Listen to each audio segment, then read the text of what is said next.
শক্তিশালী শারীরিক গঠন কিভাবে পাওয়া যায়, শক্তিশালী পা কিভাবে বানাবেন, শক্তিশালী ব্রেন কিভাবে বানাবেন, শক্ত হাত কিভাবে তৈরি করবেন, আপনার স্ট্যামিনা কিভাবে বাড়াবেন, এই সব কিছু কিভাবে অর্জন করা যায় আপনারাই বলুন। এক্সারসাইজ, সঠিক খাওয়া, অঙ্কে আরও ভালো কিভাবে করবেন, অনুশীলন, খেলাধুলায় আরও ভালো কিভাবে করতে পারবেন, আরও খেলতে হবে, আরও শিখতে হবে, অনুশীলন করতে হবে। কিন্তু মজার কথা হলো আপনার পা কিন্তু আগে থেকেই আছে, শুধু যথেষ্ট শক্ত না এই আর কি, কিন্তু আছে তো, বেশি শক্তিশালী না এই যা, কিন্তু পা আছে। এমন না যে আপনার পা বানিয়ে নিতে হবে আগে, তাই না? আপনাকে শুধু পায়ের ব্যবহার বাড়াতে হবে, দৌড়াতে হবে, যত দৌড়াবেন ততই শক্ত হবে, ততই স্ট্যামিনা বাড়বে। আপনার ফুসফুস তো আগে থেকেই আছে, কিন্তু ধারণ ক্ষমতা যথেষ্ট নেই। ট্রেডমিলে 3 মিনিট দৌড়ানোর পরেই তাই না? এমন না যে ফুসফুস নেই, আপনার তো আছে, কিন্তু যথেষ্ট ব্যায়াম করেননি বলে কি হয়নি, শক্তিশালী হয়নি। তাহলে কোরআনের যুক্তিটা হবে আপনার মধ্যে ইতিমধ্যেই কিছু হিকমা আছে, কিন্তু সেটাকে কি করেননি, শক্তিশালী করেননি, সেটাকে সেভাবে ব্যবহার করেননি, অ্যাক্টিভেট করেননি, প্রয়োগ করেননি। আল্লাহ যা দেন সেটার যথাযথ ব্যবহার না করলে দুর্বল হয়ে যায়। আল্লাহ আমাকে চোখ দিয়েছেন, একটি চোখ টেপ মেরে বন্ধ করে রাখি 6 মাস, গ্যারান্টি দিয়ে বলতে পারি সেই চোখটি অন্ধ হয়ে যাবে। ব্যবহার না করলে হারাবেন। যেসব রোগী কোমাতে পড়ে থাকে 6 মাস বা বছর যাবৎ, সুস্থ হবার পর দাঁড়াতে পারে না, কারণ মাসল অ্যাট্রফি হয়ে গেছে, পেশিগুলোর ব্যবহার করা হয়নি। তাই আল্লাহ আমার ভেতরে কিছু একটা দিয়েছেন, ভালো সিদ্ধান্ত নেবার ক্ষমতা দিয়েছেন, আমাকে আগে থেকেই দিয়েছেন, কিন্তু সেটার ব্যবহার আমি করছি না।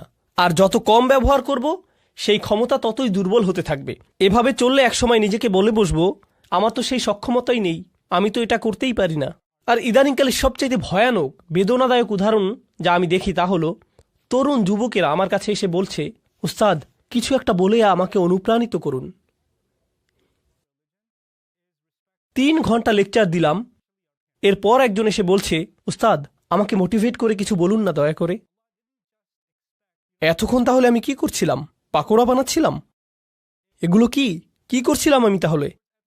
কিন্তু এরপর নিজে নিজেকে প্রশ্ন করলাম, যখন ওরা বলে যে আমাদের মোটিভেট করুন বা আমার মোটিভেশন দরকার, প্লিজ কিছু বলে আমাদেরকে অনুপ্রাণিত করুন, এরপর দেখুন এই যে এখন তো ইসলামিক মানে ইদানিংকালে মানুষ কিভাবে ইসলামকে গ্রহণ করছে, কিভাবে আমরা ইসলাম শিখছি 30 সেকেন্ডে টিকটক মোটিভেশন দেখে, তাই না? বলুন আসলেই কিনা? মুফতি মেঘ কিছু একটা বলবেন বা আমি কিছু বলবো বা আরেকজন কিছু একটা বলল আর আপনি মোটিভেটেড হয়ে গেলাম, এমনটাই না? এরপর আবার ডিমোটিভেটেড হয়ে যায়, আমার আবার মোটিভেশন লাগবে। জানেন এসব কি? এই সবই আসলে হিকমতের স্বল্পতা। কেন বলছি এটা হিকমার স্বল্পতা?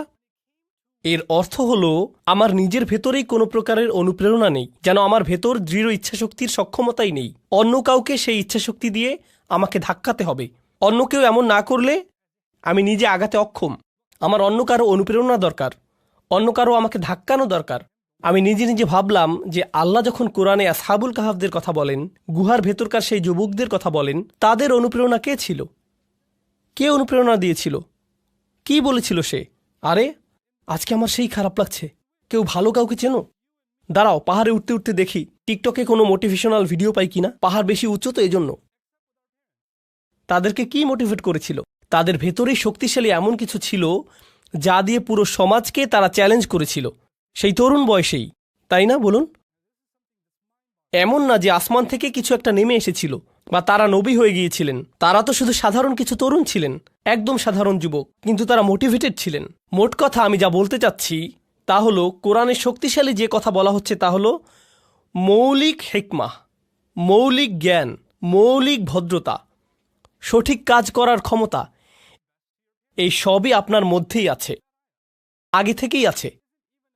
আরেকটা জিনিস বলবো আপনাদেরকে, কিছুদিন আগেই বলেছিলাম আরেকবার, ইদানিং আমি বেশ ফিল্টার্ড হয়ে গেছি, মানে আগের মতো আর ভদ্র নেই আমি, এটা কাজেই লাগছে বেশি। এমন না যে আমি অভদ্র, মানে সরাসরি বলি আর কি। তো একজন তরুণী এলেন আমার কাছে, তখন জার্মানিতে ছিলাম। তো প্রোগ্রামের পর তিনি এসে বললেন, উস্তাদ আমরা কেন নারী নেতৃত্ব নিয়ে কথা বলি না? নারীদের নেতৃত্বে থাকা উচিত, তাদেরও নেতৃত্বের অধিকার আছে, আমরা কেন এটা নিয়ে আলোচনা করি না? আমি তাকে বললাম, তুমি আমার মেয়ের বয়সী, তাই আমি তোমার সাথে আমার মেয়ের মতো করেই কথা বলবো, ঠিক আছে? সে বলল, হ্যাঁ ঠিক আছে। তখন আমি বললাম, তুমি নিশ্চিত তো কোনো সমস্যা নেই? আমি কিন্তু নিজের মেয়েকে যেভাবে বলি সেভাবে বলবো। সে বলল, হ্যাঁ বলুন। তো আমি বললাম, আচ্ছা, আমি পুরো পৃথিবীতে এমন মহিলাদের চিনি যারা নিজেরা নেতৃত্বে আছেন। আমি $multi-million কোম্পানি চালাই এমন মহিলাদেরও চিনি। 10,000 কর্মচারী আছে এমন মহিলাকেও চিনি। এমন মহিলাকেও চিনি যিনি বিশ্বজুড়ে শত হাজার মানুষের খাবারের ব্যবস্থা করেন। হাসপাতাল চালান এমন মহিলা চিনি। সরকারে আছেন এমন মহিলাদেরও চিনি। বিশ্বে এমন এমন মহিলাদের আমি চিনি। আর জানো তাদের সবার মধ্যে কমন বিষয়টি কি? তারা কখনোই নেতৃত্ব নিয়ে কথা বলেন না, শুধু কাজ করে যান। তো এখন এই উপদেশ সমস্ত পুরুষ মহিলাদের প্রতি, আপনি কিছু বলতে চান নাকি কিছু করতে চান? যত বেশি বলেন আপনাদের জন্য নেতৃত্ব কত গুরুত্বপূর্ণ সেটা নিয়ে যদি শুধু কথা বলে যেতে থাকেন, তবে 10 বছর পরও এটা নিয়ে কথাই বলতে থাকবেন, যতক্ষণ না পর্যন্ত আপনি খুঁজে বের করে নিচ্ছেন যে কিসের নেতৃত্ব দিতে চান। অন্য কেউ এসে দরজা মেলে ধরবে আর আপনি হেঁটে চলে যাবেন, এমনটা ভাবলে হবে না। আপনার সামনে যদি পাহাড় থাকে, কোনো রাস্তা না থাকে, বেয়ে ওঠা শিখে নিন। এটাই হচ্ছে নেতৃত্ব, বাধা অতিক্রম করা। আপনার সামনে দেয়াল আছে কি নাই পাত্তা দেবেন না, হয় মাটি খুঁড়ুন নইলে বেয়ে উঠুন, এভাবেই এগুতে থাকেন। এই মানসিকতা যে কেউই সাহায্য করতে আসবে না, আপনার মধ্যেই সক্ষমতা আছে, আপনার মাঝেই আছে। তো আমাদের শক্তিমত্তার নতুন মানসিকতা তৈরি হবে। আচ্ছা, এই যে হিকমার ধারণা নিয়ে বলছিলাম, আপনাদের বলেছিলাম যে হিকমা এসেছে হুকুম থেকে, অর্থ হলো চোয়াল, মনে আছে? মানে কারো হিকমা আছে মানে তার প্রবল ইচ্ছা শক্তি আছে, তার ইচ্ছে শক্তিশালী। কোনো বিষয়ে সিদ্ধান্ত নিয়ে ফেললে সেটাই চূড়ান্ত। এখন কিভাবে হিকমার স্বল্পতা আমাদের ক্ষতি করছে, হারিয়ে দিয়েছে কিভাবে, সেটার একটা উদাহরণ দিই। তা হলো মানুষ নিজের উদ্দেশ্যকে বারবার সন্দেহ করে। উস্তাদ, আমি নামাজ পড়ি, কিন্তু আসলেই আল্লাহর জন্য নামাজ পড়ি কিনা সন্দেহ হচ্ছে। কেন এত সন্দেহ? জানি না আসলে। এই যে আমাদের নিয়তে সমস্যা হতে পারে। আপনাদের নিয়ত এত দুর্বল কেন? আপনাদের নিয়তে কি সমস্যা? এখানে কেন এসেছেন? আসলে আমি তো কিছু শিখতে এসেছি, কিন্তু এখানে এসে আনন্দও পেয়েছি, হেসেছি। এখন আমি কি এখানে কৌতুক উপভোগ করতে এসেছি নাকি আল্লাহর জন্য এসেছি? আমি কি আল্লাহর জন্য হেসেছিলাম নাকি হাসির কৌতুক করেছিলেন শুধুমাত্র এজন্যই মজা পেয়ে হেসেছি? তাই জানি না নিয়ত নষ্ট হলো নাকি। আরে ভাই চুপ, নিজেকে আর নির্যাতন করবেন না, ইচ্ছে শক্তিটা একটু বাড়ান। কি করছেন সেটা নিয়ে স্পষ্ট আছেন তো? একবার নিজের কাছে স্পষ্ট হলে বারবার সন্দেহ করা বাদ দিন। ইসলামে আমরা এভাবে ওসিডি ডেভেলপ করে ফেলেছি, সারাক্ষণ নিজের নিয়ত বিশুদ্ধ আছে কিনা তা নিয়ে সন্দেহ করি। তাছাড়া শুনে রাখুন, নিয়ত বিশুদ্ধ না হলে সেটা আপনি টের পাবেন, খুব ভালো করেই টের পাবেন। বারবার নিজেকে প্রশ্ন করতে হবে না, নিয়ত ঠিক আছে তো? এমন করা লাগবে না আপনার, নিজেই বুঝে যাবেন। বুঝতে পারবেন কোনো একটা সমস্যা হয়েছে। আপনি বুঝবেন যে মূল্যহীন জিনিসের পেছনে ছুটছেন, অন্যের বাহবা খুঁজছেন, মানুষের অ্যাটেনশন খুঁজে বেড়াচ্ছেন, মর্যাদার পেছনে ঘুরছেন। আপনি বুঝতে পারবেন, নিজে নিজেই বুঝবেন। তো যাই হোক, আজকের আলোচনা শেষ করি। তো আমরা দুজন মানুষ নিয়ে কথা বলবো, একজন হলেন নবী আর একজন নবী নন, কিন্তু দুজনের মধ্যে একটা জিনিস মিল আছে, আপনাদেরকে সেটা দেখাবো। কারণ এখন হতে আমরা শুধু তাত্ত্বিক হিকমার কথা বলবো না, বরং কোরআনের কোথায় কোথায় হিকমার কথা আছে সেগুলো দেখব। তো সর্বপ্রথম আমরা দেখব দাউদ আলাইহিসসালামের ঘটনাতে। কোরআনের এখানে আপনারা পাবেন, আপনাদের অনেকের ফোনেই কোরআন অ্যাপ আছে, সেখানে খুলে দেখতে পারেন ইনশাআল্লাহ। আমিও খুলছি, এখান থেকেই আপনাদের সাথে পড়ছি, ঠিক আছে? তো এটা হলো সূরা নাম্বার 38 সদ, আয়াত নাম্বার 17। আচ্ছা, উসবির আলামা ইয়াকুলুন আযকুর আবদানা দাউদ যাল আইদ ইন্নাহু আওয়াব। এখানে বলছে ধৈর্য ধরুন। নবীকে বলা হচ্ছে যে তারা যা কিছুই বলে সেগুলোর উপর ধৈর্য ধরুন, আর আমার বান্দা দাউদের কথা স্মরণ করুন। তার ছিল ক্ষমতা, তার প্রচণ্ড ক্ষমতা ছিল, বারবার আল্লাহর কাছে ফিরে আসত। ইন্নাহু আওয়াব। ইন্না সাখখারনাল জিবালা মাআহু, আমি তার জন্য পাহাড় পর্বতসমূহকে বশীভূত করেছিলাম। ইউসাব্বিহনা বিল আশিয়্যি ওয়াল ইশরাক, তারা আল্লাহর গুণগান করত, মানে পর্বতরাও তার সাথে রাত আর দিনের বেলা আল্লাহর প্রশংসা করত। অত্তয়রা মাহশুরত, আর পাখিরাও তার চারপাশে ভিড় জমাত। কুল্লুল্লাহু আওয়াব, তারা বারবার তার কাছে ফিরে আসত। ওয়াশাদাদনা মুলকাহু, এই জায়গাটাতে আমাদের আলোচনার বিষয়বস্তু। আর আমি তাকে দিয়েছিলাম, তার রাজত্ব শক্তিশালী করেছিলাম। ও আতাইনাহুল হিকমা, আর তাকে দিয়েছিলাম হিকমত। যেহেতু আমাদের আলোচনাটাই হলো হিকমতের, তাই না? আল্লাহ বলছেন আমি তাকে শক্তিশালী করেছিলাম, তার রাজত্বকে, আর তাকে দিয়েছিলাম হিকমা অফাসলাল খিতাব, আর তাকে দিয়েছিলাম সিদ্ধান্তমূলক বক্তব্য, শক্তিশালী বাগ্মিতা। আচ্ছা, এখন যখন আল্লাহ বললেন যে তিনি তাকে হিকমা দিয়েছেন, তাই তিনি এখন তার ব্যাপারে একটা ঘটনা জানাবেন। পুরো ঘটনার বিস্তারিত আলোচনায় যাব না, সংক্ষেপে শুধু বলবো দাউদ আলাইহিসসালাম তার কক্ষে ছিলেন। আল্লাহ বলেন ওয়াহাল আতাকা নাবাউল খসম, আপনার কাছে বিবাদকারী লোকদের খবর এসেছে কি?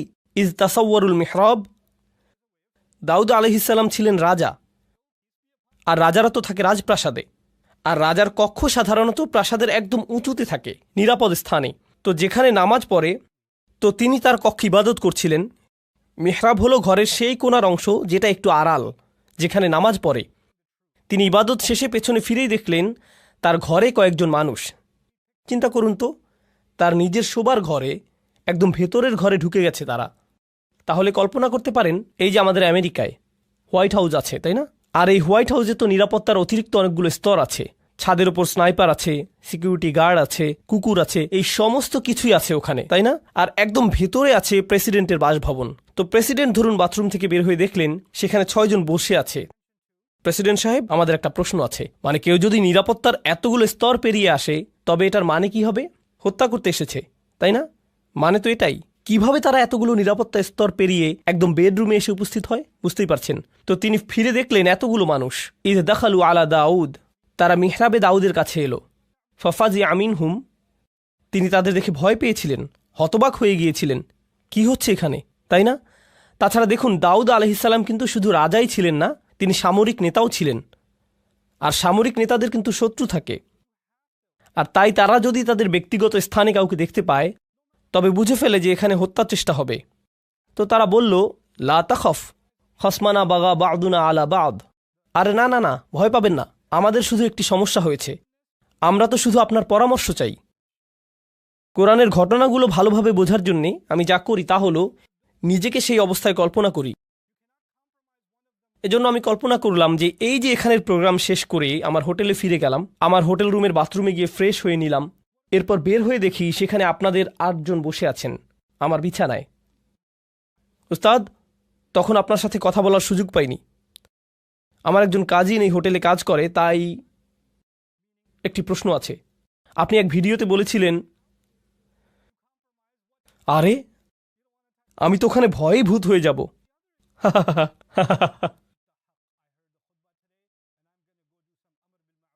বুঝতে পারছেন কিরকম ভয়ের পরিস্থিতি হবে সেটা? আর সেই অবস্থায় আমি কি ভাবছি, আপনাদের উত্তর দেব নাকি রুম থেকে বের করে দেব, পুলিশ ডাকবো নাকি নিজে দৌড়ে পালাবো? আমার মাথায় যেই জিনিসটি কখনই আসবে না তা হলো, আরে আরে আরামে বসুন, হ্যাঁ সুন্দর, নিজের ঘর মনে করেই বসুন না আপনারা, কোনো সমস্যা নেই। কি খাবেন, চা নাকি কফি? হ্যাঁ ওখানে বসুন, জুতো ওখানে, হ্যাঁ সুন্দর। অলা তুস্তিত ওয়াউহদিনা ইলা সাওয়া আস-সিরাত। তো তারা বলল, আপনি কি আমাদের মধ্যে বিচার করে দেবেন? ভুল উত্তর দেবেন না কিন্তু, এমনটাই তারা বলল। লা তুস্তিত, আজে বাজে উত্তর দেবেন না। এরপর বলল, আমাদের সঠিক পথ দেখান। ইনি হলো আমার ভাই, তার 99টি ভেড়া আছে, আমার আছে একটি। ফাকল আকফিলনিহা, আর সে বলছে তোমার ভেড়াটিও আমাকে দিয়ে দাও। ও আজ্জানি ফিল খিতব, আর সে আমার সাথে চিৎকার চেঁচামেচি করে, ভয় দেখায়, ধমকিয়ে কথা বলে। আজ্জা মানে কারো উপরে ক্ষমতা থাকা, মানে সে নিজের ক্ষমতা প্রয়োগ করে। 99টি ভেড়া মানে সে বেশি ধনী, মানে তার বেশি চাকর বাকর আছে, প্রভাব প্রতিপত্তি আছে। সেই প্রভাব খাটিয়ে সে আমার সাথে বাজে ব্যবহার করে, বলে তোমার ভেড়া দিয়ে দাও। আরে দাও না, কি করবে তুমি ওটা দিয়ে? ভেড়ার ব্যবসা করতে জানলে তোমার শুধু একটি থাকতো না, বুঝতে পারছো? তাই আমাকে দিয়ে দাও, সেটাই ভালো হবে। সে এভাবেই আমাকে ধমকাধমকি করে। ওটা বাদ দেন, আপনাদের এটার নতুন ভার্সন বোঝাচ্ছি। কারণ কিছুদিন আগে আমি পাকিস্তান থেকে এসেছি, সেখানে এমন দেখেছি কিছু মানুষ আছে যে বড় বড় হাউজিং কমপ্লেক্স তৈরি করে, তাই না? হাউজিং কমিউনিটি, অ্যাপার্টমেন্ট কমপ্লেক্স ইত্যাদি, মানে ডিএইচএ, ডিওএইচএস এরকম আর কি। তারা দেখা যায় 5,000 বাড়ি বানাবে। এসব কমিউনিটির বড় দেয়াল থাকবে, বড় গেট থাকবে, অনেক সিকিউরিটি গার্ড থাকবে। আপনি এর বাইরে থাকেন, তার মানে কি? রাস্তায় গেলে সাইকেল ওদিকে যায়, রিক্সা ওদিকে যায়, বাস চলে যায় ওদিক দিয়ে, ট্রাক আরেক দিক দিয়ে। বাহিরের হাইওয়ে এমনই তো, তাই না? মানে সত্যি সত্যি ফ্রিওয়ে।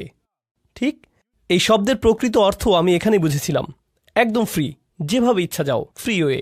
কিন্তু তাদের গেট দিয়ে ঢুকলে হঠাৎ দেখবেন আপনি বিদেশে চলে এসেছেন। রাস্তাগুলো পরিষ্কার, সবকিছুই শান্ত, নিয়মতান্ত্রিক, সবাই ট্রাফিক আইন মেনে চলছে, মল আছে ভালো ভালো, মানুষগুলো মনে করছে তারা খুব ইংরেজি পারে, আরও কত কিছু। আমি তাদের কিছু রেস্টুরেন্টে গিয়েছিলাম, তারা কোন জিনিসকে ইংরেজি মনে করে সেটা দেখতে। দোস্ত, হোয়াট দ্য হেল ইয়া, মানে কি যে মজা লাগে, খাবারের চাইতেও বেশি মজা এগুলো শুনতে।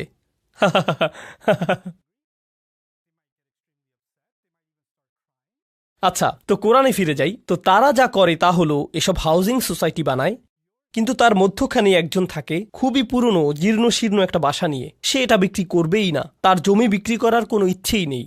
তারা তখন কি করে জানেন? তার আশেপাশে সমস্ত জায়গায় বিল্ডিং তুলে দেয়, এমনকি ঘর থেকেও বেরোতে পারে না, কোনো রাস্তা নেই, কিছুই না, ঢুকতেও পারে না।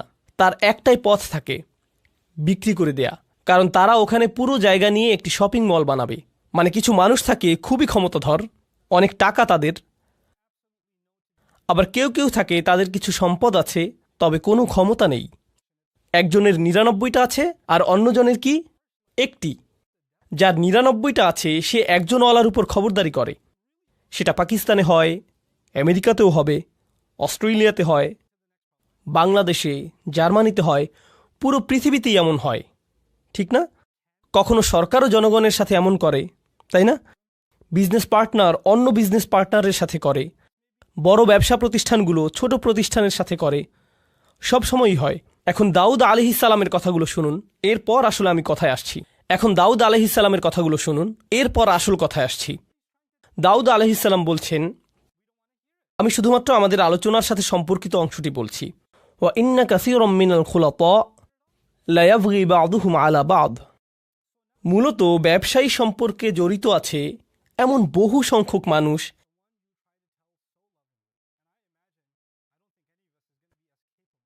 আর প্রেক্ষাপট থেকে বুঝতে পারছেন যে কে কার সাথে জুলুম করছে। যার কাছে বেশি আছে সেই দেখা যায় তুলনামূলক দরিদ্রের সাথে জুলুম করে, ঠিক কিনা? আর যার ক্ষমতা আছে সে অন্যদের ভয় দেখায়। এটা সবখানেই হয়। খুলাতা এর মূল অর্থ হলো যেসব মানুষের জীবন একে অন্যের সাথে জড়িত। যেমন ধরুন পরিবার, তাই না? তো ধরুন কোনো এক পরিবারে একজন পিতা আর ৬ জন পুত্র আছে, ঠিক আছে?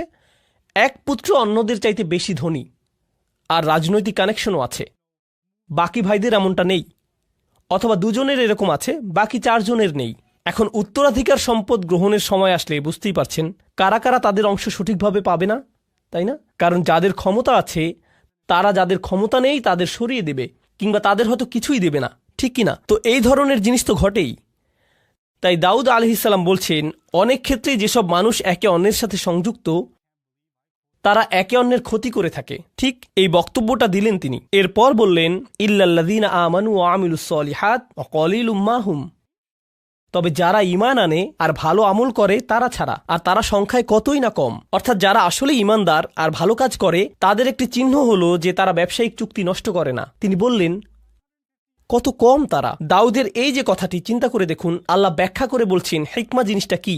আল্লাহ শুধু বললেন, আল্লাহ দাউদকে কি দিয়েছেন? হিকমা। এখন লোকেরা তার কাছে এসে বলল, এই হলো আমাদের মামলা, আর তিনি বিচার করার আগে বললেন, আচ্ছা শুনুন, এরকম প্রচুর হয়। কিন্তু এটা যে প্রচুর হয় এই ধারণাটি দাউদ কোত্থেকে পেলেন? তিনি কি ওহী থেকে পেয়েছেন? কি মনে হয়?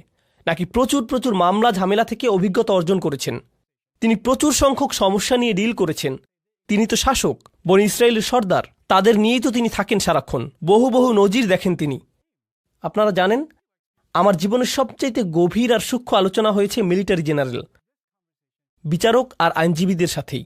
এসব লোক থেকে আপনি অনেক শিখতে পারবেন। যেমন তাদের জিজ্ঞেস করলাম, তো আপনি এই বেঞ্চে ৫০ বছর যাবৎ কাজ করে কি শিখেছেন?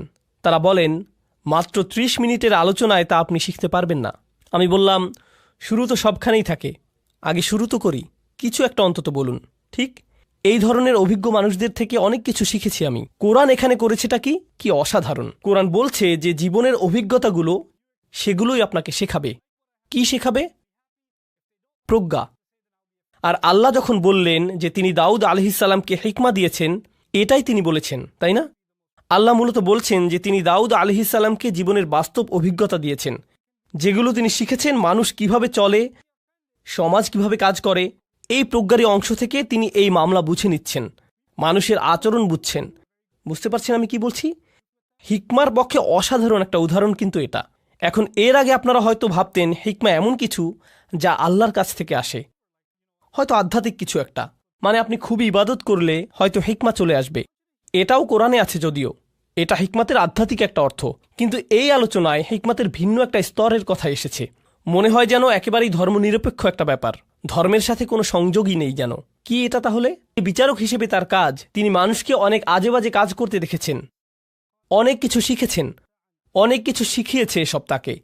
আমার মতো কোরআনের একজন ছাত্রের জন্য এতে কি হয় জানেন? এতে কি হয়, যখন আমি কোরআনের ভেতর কোনো কিছু শিখছি, যেমন ধরুন এখন শিখছি তালাকের আয়াতটা, আগামীকাল আমরা তালাকের এই আয়াত নিয়ে কথা বলবো, কারণ এখানেও হিকমার প্রসঙ্গ এসেছে। সেটা বেশ মজার একটা আলোচনা হবে। তো যাই হোক, যদিও এরপরেই আমি চলে যাব। তো যাই হোক, কিন্তু এই বিষয়টা যে কারণে তুলেছি তা হলো, আপনি যখন তালাকের আয়াত দেখেন কিংবা যখন তালাকের কেসগুলো দেখেন, তালাক সম্পর্কিত বিচারকদের দেখেন যে তারা কি কি খেয়াল করেন, তাদেরকে বাস্তব জীবনের অবস্থাগুলো ভালোভাবে দেখতে হয়, সেখান থেকে শিখতে হয়। তাই যখন আমি তালাকের আয়াত পড়ি, তখন আমি সত্যি সত্যি একজন ডিভোর্স অ্যাটর্নির সাথে কথা বলি, ম্যারেজ কাউন্সিলরদের সাথে কথা বলি, মনোবিজ্ঞানীদের সাথে কথা বলি, তালাকের অভিজ্ঞতা আছে এমন লোকদের সাথেও কথা বলি। বুঝতে পারছেন? এর কারণ এই আয়াতগুলো বুঝতে যেই হিকমা প্রয়োজন সেটা তাদের আছে। কি ধরনের হিকমা আছে তাদের? জীবনের অভিজ্ঞতা। খোদ কোরআনেই দাউদ আলাইহিসসালামের মাধ্যমেই হিকমার এই ধরনকে স্বীকৃতি দেয়া হয়েছে। দাউদ আলাইহিসসালামের হিকমা মূলত হলো জীবনের অভিজ্ঞতা। তো আমি যা বলছি তা হলো, কোরআন হিকমার সংজ্ঞায় বেশ বিস্তৃত পদ্ধতি নিয়েছে, আর আমরা এই সবগুলো উদাহরণ দেখব। হিকমার নতুন একটা দৃশ্য সম্পর্কে জানব। যেমন আপনাদের দাদা দাদিরা কিন্তু নিজেদের জীবনের অভিজ্ঞতা থেকে অনেক কিছুই শেখাতে পারেন। আমাদের সমাজের মুরব্বীরা তো হলেন হিকমার পুকুর, অথচ কেউ পাত্তা দিচ্ছে না। কি কি শিখলেন জীবন থেকে?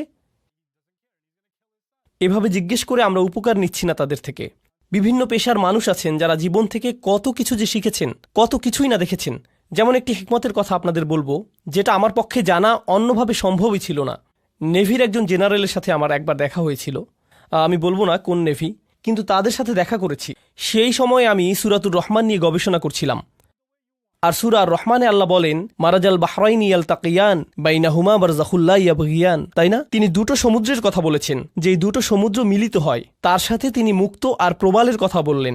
এরপর তিনি পাড়ি দেয়া জাহাজের কথা বললেন, লাহুল জাওয়ারিল মুনশাআতু ফিল বাহরিকাল আলাম। ঠিক এরপরেই তিনি বলেন, কুল্লু মান আলাইহা ফান, সবাই মারা যাবে, সবাইকে মরতে হবে। তো তিনি সাগর নিয়ে কথা বললেন, মৃত্যু নিয়ে কথা বললেন। আমি সবসময় ভাবতাম যে এখানে সাগর আর মৃত্যুর মধ্যে নিশ্চয়ই কোনো সংযোগ আছে।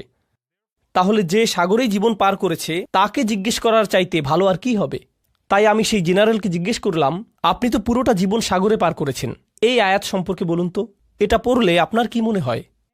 তিনি বললেন, শুনুন, যখন জাহাজ ডকইয়ার্ড ছেড়ে যায়, সেই নাবিক যখন জাহাজের ডেকে থাকে, তখন এমন একটা দিনও যায় না যে সে ঘুমোতে যাবার পূর্বে বা ঘুম থেকে উঠে প্রথমেই মৃত্যুর কথা মনে করে না। কারণ আপনি হয়তো ভাবছেন আশেপাশে পানি, কিন্তু সে সারাক্ষণই মৃত্যুই দেখতে পাচ্ছে।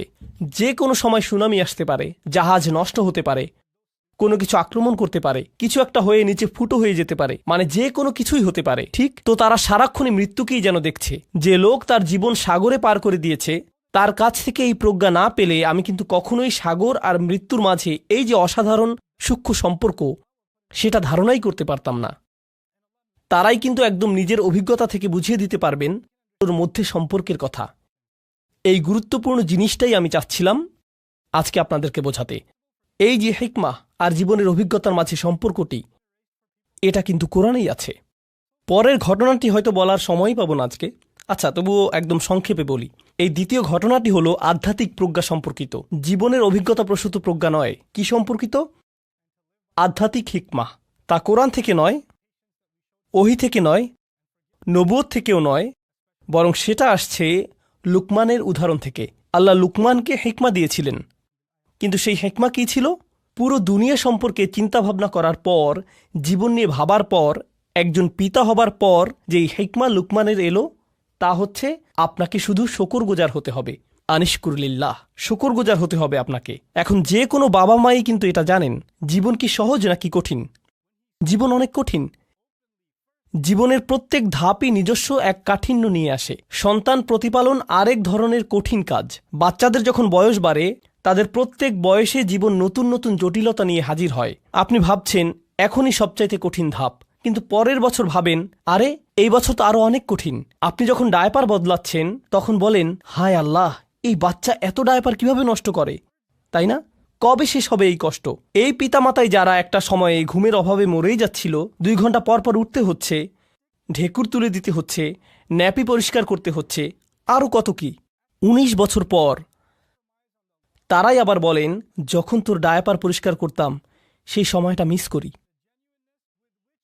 তখনই তুই ভালো ছিলি, আর এখন তো জ্বালা সহ্য করতে হয়। নতুন পরীক্ষা। লুকমানের জীবন খুব সহজ ছিল না। তার জীবনের অভিজ্ঞতাগুলো তাকে আধ্যাত্মিক এক প্রজ্ঞা দিয়েছেন। কি সেই আধ্যাত্মিক প্রজ্ঞা? আল্লাহর প্রতি কৃতজ্ঞ হও। আর তিনি বলছেন, যেই কৃতজ্ঞ হবে, কি অসাধারণ হিকমা দেখুন, যেই কৃতজ্ঞ হবে সে মূলত কৃতজ্ঞ হয় কিসের জন্য? কি বলছেন তিনি? অমাইয়াশকুর ফা ইন্নামা ইয়াশকুরুলি নাফসিহি। যেই শকরগুজার হবে সে তো নিজের কল্যাণেই শকরগুজার হবে। ব্যাপারটা অসাধারণ। আমি যদি কৃতজ্ঞ বান্দা হতে পারি তাহলে জীবনে সেগুলোতে আটকে থাকবো না, সেগুলো নিয়ে দুঃখ পেতে থাকবো না। আমার সাথে মন্দ কিছু হলে সেটা নিয়ে বারবার দুঃখ প্রকাশ করি না, সেটা দিয়েই জীবন আটকে রাখি না। জানেন কেন? কারণ আমি এর বদলে কি ধরেছি? কৃতজ্ঞতা। কৃতজ্ঞতা মানে জীবনে যা কিছুই অতীতে হোক না কেন, আমি সেটার ভালো দিকটি খুঁজি। ভালো দিক না খুঁজলে আপনি কখনোই কৃতজ্ঞ হতে পারবেন না, সেটা অসম্ভব।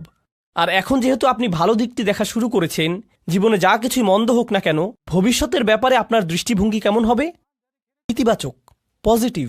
কিন্তু নিজের জীবনের অতীতে ফিরে তাকালে, পেছনে ফিরে তাকালে যদি কখনো ভাবেন কত ভয়ানক ঘটনা ঘটেছে, কত কষ্ট পেয়েছেন, অনেক কঠিন ছিল ঠিকই, কিন্তু যদি সেটা নিয়েই পড়ে থাকেন, তাহলে কি ধরনের মানসিকতা গড়ে উঠবে? আমার সাথে এত খারাপ হলো, আর তো জীবনে কখনোই ভালো কিছু হবে না। আমার সাথে শুধু খারাপই হয়। সারাক্ষণ আমি বিপদে পড়তে থাকি, শুধু আমার সাথেই কেন এমন হয়? মনোভাব এভাবেই বদলে যায়। কারণ শকর নেই যে। কারণ যদি আপনার মাঝে শকর থাকত, তবে কৃতজ্ঞতা বোধও থাকত। শকরগুজারি সবার আগে নিজের উপকার করে। অমা ইয়াশকুর ফা ইন্নামা ইয়াশকুরু লিনাফসিহি। কি অসাধারণ একটি হিকমত বলুন। এটা কিন্তু হচ্ছে আধ্যাত্মিক প্রজ্ঞা। এমনকি আমি তো বলবো এটা এক ধরনের মনস্তাত্ত্বিক প্রজ্ঞা।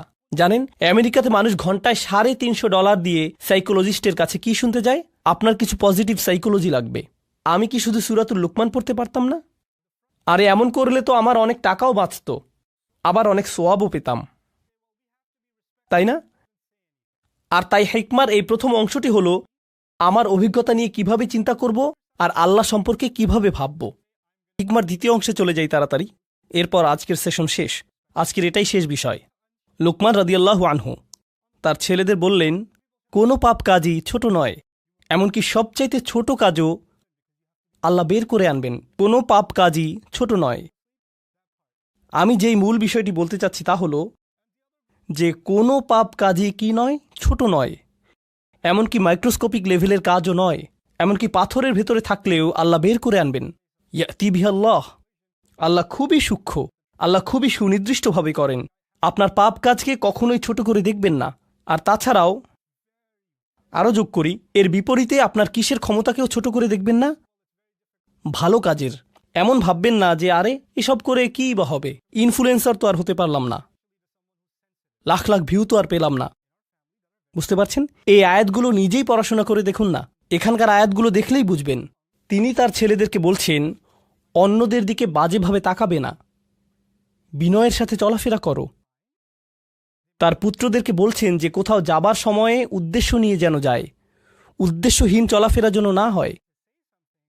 অক্সিদ ফি মাশিক। আর তিনি তার ছেলেকে আওয়াজ নিচু করতে বলছেন, তার ক্রোধ নিয়ন্ত্রণ করতে শেখাচ্ছেন, ভদ্রতা শেখাচ্ছেন, তাই না? জীবনের উদ্দেশ্য শেখাচ্ছেন। সে ঘর থেকে বের হবার সময় যেন তার আসল উদ্দেশ্য থাকে, জীবন যেন অর্থবহ ও উদ্দেশ্যপূর্ণ হয়। এসব জিনিসের বেশিরভাগই তিনি তাকে নিজের চেহারার ভাবভঙ্গিও নিয়ন্ত্রণ করতে বলছেন। লা তুসঈর খদ্দাকা লিন্নাস। মানুষের দিকে গাল ফুলিয়ে তাকাবে না, মানুষের চেহারায় বিকৃত করবে না। বেশিরভাগ মানুষ কি মনে করে? এগুলো ছোট ব্যাপার নাকি বড় ব্যাপার? ছোট বিষয় মনে করে। হজ হলো বড় ব্যাপার, হারাম বিশাল ব্যাপার। বড় কোনো ইবাদত করলে সেটা বড় পুণ্যের কাজ হবে, কিন্তু অন্যের দিকে মন্দভাবে তাকানো, এটা তো ছোট্ট বিষয়, কিছুই না। আর এই যে প্রজ্ঞা, তার থেকে কি নিজের ছেলেদেরকে শিখিয়েছেন? সবচাইতে ক্ষুদ্র জিনিসকেও ছোট করে দেখো না। এরপর তিনি উদাহরণ দিলেন এমন সব কাজের, সেগুলো মানুষ ছোট মনে করে, কিন্তু আসলে সেগুলো বিশাল কিছু। আল্লাহর চোখে সেগুলোও মূল্যবান। আপনি কিভাবে কথা বলেন, কিভাবে চলেন ফেরেন, আপনার মুখভঙ্গি কেমন, নিজের গলার স্বর কিভাবে ব্যবহার করেন, কি ভাষায় কথা বলেন সবার সাথে। ইন্না আনকারাল আসওয়াতি লাসাউতুল হামির। তিনি এই প্রজ্ঞা, এই আধ্যাত্মিক হিকমা শিখেছেন কিভাবে? কোনো ওহী থেকে কিন্তু তিনি এই হিকমা শিখেননি। এছাড়া মজার বিষয় হলো, অনেক মানুষ দেখবেন আপনারা যারা নিজেরা মুসলিম না হলেও লুকমানের উপদেশ মেনে চলে। তারা অন্যদের সাথে সদয়, ভদ্র ব্যবহার করে। তারা উদ্দেশ্যপূর্ণ, তাই না? অন্যদের ছোট করে দেখেন না তারা, অন্য কারো উপর গলার স্বর উঁচু করে না। তাদের সব গুণ আছে। এই গুণগুলো তারা কোত্থেকে পেয়েছে? মাঝে মাঝে হয়তো মনে হয় এদের তো ইমানই নেই, তবুও কিভাবে ইসলামিক মূল্যবোধ পেল তারা? কারণ হলো হিকমাহ, সার্বজনীন বিষয়। কারণ হিকমাহ হলো সার্বজনীন বিষয়। আল্লাহ যাকে চান তাকে এটা দিতে পারেন। তো এর সাথে আজকের সেশন আমরা শেষ করছি ইনশাআল্লাহ। বারাকাল্লাহু লি ওয়া লাকুম। আসসালামু আলাইকুম ওয়া রাহমাতুল্লাহি তাআলা ওয়া বারাকাতুহু।